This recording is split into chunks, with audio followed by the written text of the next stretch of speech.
ఏదైతే వాగ్దానం ఇచ్చారో మరి వారు ధన్యవాదాలు చెప్పారా? ఎవరు చెప్పాలి అధ్యక్ష?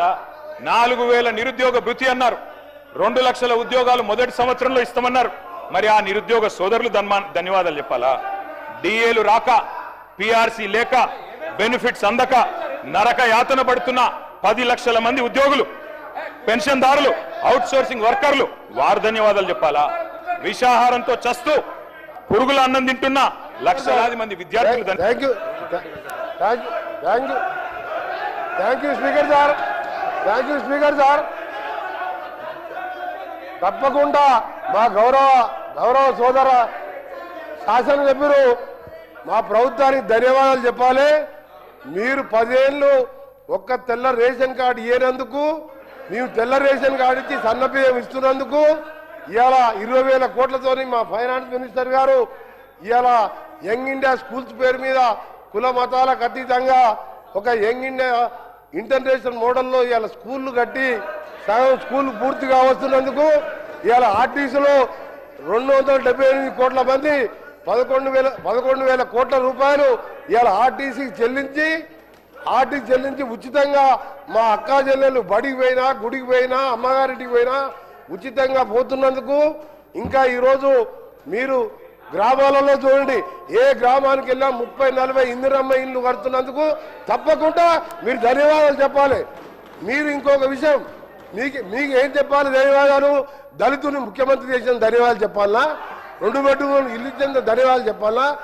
మేము ఒక్కటే చెప్తున్నాం, కేటీఆర్ గారికి మేము చేసిన కార్యక్రమాలు చెప్పండి, మేము చేసిన మంచి కార్యక్రమాలు చెప్పండి. మీరు చేయవలసిన మేము చెప్తున్నాం. మేము స్పీకర్ సార్ మీరు ఒక నిమిషం వినండి, మీరు ఓపిక తెచ్చుకోండి, మీరు కొద్దిగా ఓపికతోని వినండి.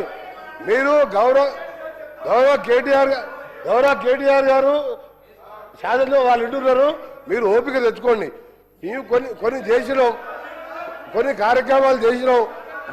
మొదటగా పేదవాళ్ళకు సంబంధించిన కార్యక్రమాలు చేసుకుంటూ అప్పుల బారిన పడ్డ ఈ రాష్ట్రాన్ని గాడిలో పెట్టుకుంటూ ఒక్కొక్క కార్యక్రమాలు చేస్తూ మీరు మొదలుపెట్టి రిజర్వాయర్ కట్టిండు, ల్యాండ్ ఎక్విజిషన్ లేదు, ప్రాజెక్ట్ లేవు, నీళ్లు లేవు, లక్షల కోట్లు అప్పు చేసాను.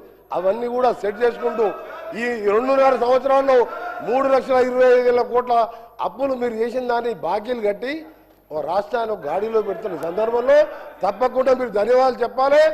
ప్రజలను మోసం చేసేందుకు మీరు క్షమాపణ చెప్పాలి. మీరు కేటీ రామారావు గారు సార్ ఇవ్వండి సార్, మా శ్రీనివాస్ యాదవ్ గారికి ఇవ్వండి. రామారావు గారు మీరు మాట్లాడండి సార్, మా డిప్యూటీ ఫ్లోర్ లీడర్, వారు సీనియర్ నాయకుడు, మాజీ మంత్రి, ఇవ్వండి సార్ వారికి అవకాశం. సార్ 94 నుంచి వారు మినిస్టర్ సార్, వారికి అవకాశం ఇవ్వండి. కేటీ రామారావు గారు మీరు మాట్లాడండి ప్లీజ్. కరెక్ట్ కాదు కదా సార్? మీరు మాట్లాడండి.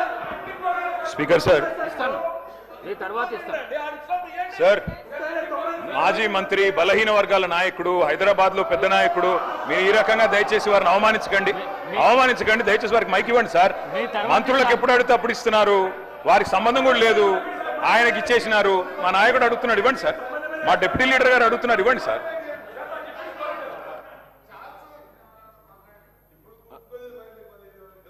అధ్యక్ష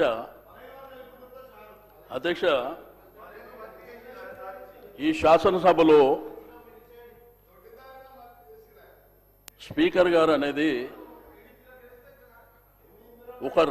ఒక పార్టీకి సంబంధించి కాదు అధ్యక్ష, మా అందరికీ స్పీకర్ మీరు. అందుకే మీకు మైక్ ఇచ్చాను. నేను చెప్పాను తినండి సార్, నేను చెప్పినాక మాట్లాడండి.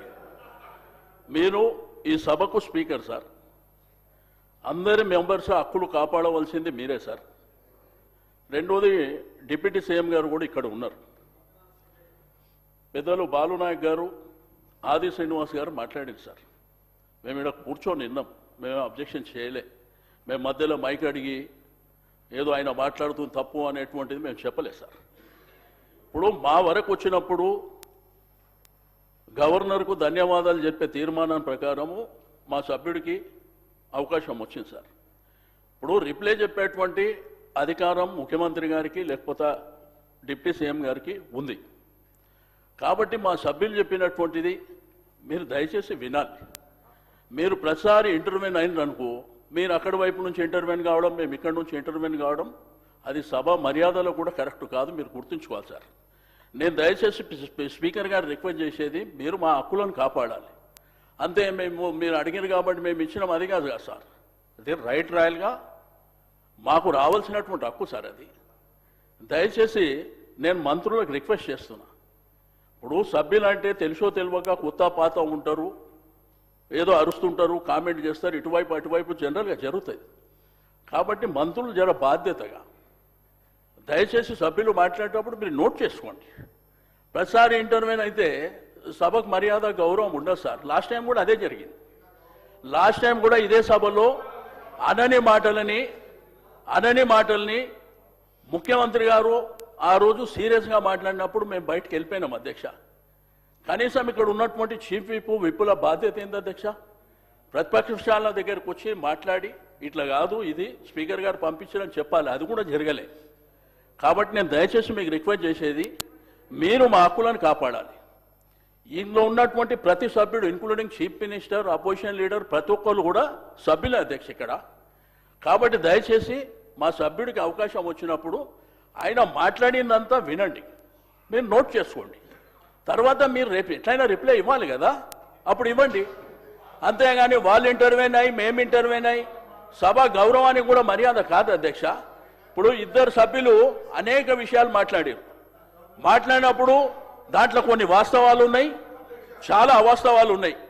అయినప్పటికీ మేము విన్నాం ఇక్కడ. కాబట్టి దయచేసి మీకు రిక్వెస్ట్ చేస్తున్నా, సభ సజావుగా జరగాలంటే సభ్యునికి అవకాశం ఇచ్చినప్పుడు మీరు ఎవరు వాళ్ళు ఇంటర్వ్యూన్ కాకుండా నోట్ చేసుకోమని చెప్పండి, రిప్లైలో చెప్పుకోమని చెప్పండి. మేము చెప్పింది తప్పు, మీరు చెప్పింది రైట్ అంటే అల్టిమేట్గా ప్రజలు చూస్తున్నారు. కాబట్టి తప్పకుండా నేను దయచేసి మీరు రిక్వెస్ట్ చేస్తున్నా, మీరు ఇక మీదట ఎవరికి మధ్యలో అవకాశం ఇవ్వకుండా సభ్యుడికి అవకాశం ఇచ్చారు, వారు మాట్లాడతారు. కేటీఆర్ గారు మాట్లాడిన తర్వాత వాళ్ళు నోట్ చేసుకోమని రిప్లైలా ఇంకా ఏం చెప్పాలనుకుంటారో చెప్పమని చెప్పండి. ఇదే మా యొక్క అబ్జెక్షన్ అధ్యక్ష. గౌరవ కేటీఆర్ గారు మీరు ఇంతకుముందు ఒక పాంప్లెంట్ చూపిస్తూ ప్రతి కుటుంబానికి 2.5 లక్షలు ఇస్తామన్నారు. 2.5 లక్షలు అని అడిగినారు. అవును సార్. అది నాకు కూడా అర్థం కాలేదు. మా డిప్యూటీ సీఎం గారు చెప్తాను తప్పకుండా. ప్లీజ్ మీరు చెప్పండి, దాని జవాబు చెప్పండి. 2.5 లక్షలు ఏంటివి?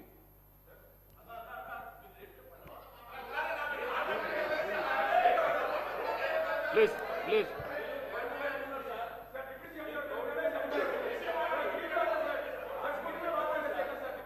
మీరు అడిగిందే. నో అధ్యక్ష, గవర్నర్ గారి ప్రసంగం పైన ధన్యవాదాలు చెప్పే తీర్మానం పైన గౌరవ సభ్యులు కేటీఆర్ గారు మాట్లాడుతూ ఉన్నారు. మాట్లాడే సందర్భంగా గవర్నర్ గారు ఇచ్చినటువంటి ప్రసంగం పైన వారు సభ దృష్టికి తీసుకొని వచ్చి వారికి ధన్యవాదాలు చెప్తే బాగుంటుంది.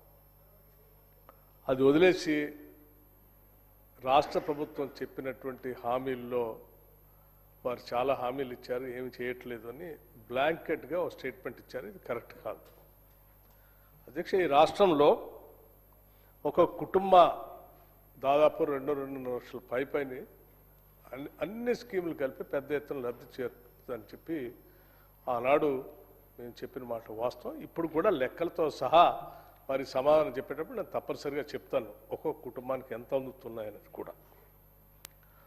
ఈరోజు కూడా అధ్యక్ష, ఈ రాష్ట్రంలో 200 యూనిట్ల ఫ్రీ పవర్ ఇచ్చేటప్పుడు దాదాపు 53 నుంచి 54 లక్షల కుటుంబాలకి ఈరోజు ఫ్రీ పవర్ ఉచితంగా 200 యూనిట్లు ఇస్తాం. ఈరోజు కూడా అధ్యక్ష, రాష్ట్రంలో 1,15 లక్షల కుటుంబాలు ఉంటే దాదాపు 1,06 లక్షల కుటుంబాలకి వాళ్ళ సన్నబియ్యం ఇస్తా ఉన్నాం మనం ఈ రాష్ట్రంలో. ఒక్కొక్క మనిషికి 6 కేజీల లెక్క కట్టి బహుశా ఈ దేశ చరిత్రలో ఎక్కడా కూడా ఇంతమందికి సన్నబియ్యం ఇచ్చేటువంటి కుటుంబాల చరిత్ర ఎక్కడా లేదు అధ్యక్ష. ఇది సువర్ణాక్షరాలతో ఈ రాష్ట్రంలో ఈ దేశంలో చరిత్రలో రాసుకోదగినటువంటి అంశం అధ్యక్ష. ఈ రాష్ట్రంలో పేదవాళ్ళందరికీ ఇళ్ళు ఇస్తామని చెప్పాం. మీరు 10 సంవత్సరాలు ఆనాటి ఇందిరమ్మ ఇళ్ళు ఇచ్చేటప్పుడు ఒక గదే ఇస్తా ఉన్నారు. ఆ ఒక గదిలో ఆ కొడుకు వస్తే ఆడబడుకుంటాడు, అల్లుడే వస్తే ఆడబడుకుంటాడు, బర్రె ఆడగట్టేస్తాడో గొర్రె ఆడగట్టేస్తాడో అని మాట్లాడి మేము వచ్చిన తర్వాత డబుల్ బెడ్రూమ్ ఇళ్ళు అందరికీ ఇస్తామని చెప్పారు. అధ్యక్ష 10 ఏళ్ళు చూసాం, ఎక్కడైనా డబుల్ బెడ్రూమ్ ఇల్లు ఇచ్చారా అధ్యక్ష? ఉదాహరణకి అక్కడక్కడ ఏదో ఒక శాంపుల్ కొన్ని ఇల్లు కట్టేసి అట్లా వదిలేశారు తప్ప ఇవ్వలేదు కదా అధ్యక్ష. ఈరోజు మేము ఆనాడు హామీ ఇచ్చినట్టుగా ఒక్కొక్కరికి 5 లక్షల రూపాయలు ఇస్తామని చెప్పాము అధ్యక్ష.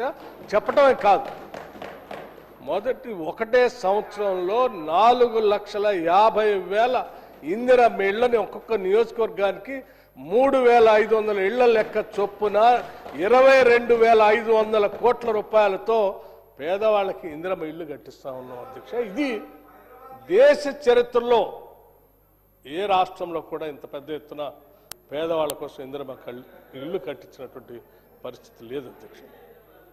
ఈరోజు రాష్ట్రంలో ఇవాళ మహిళలందరినీ కూడా మనం ఇప్పుడు వారు బొమ్మెర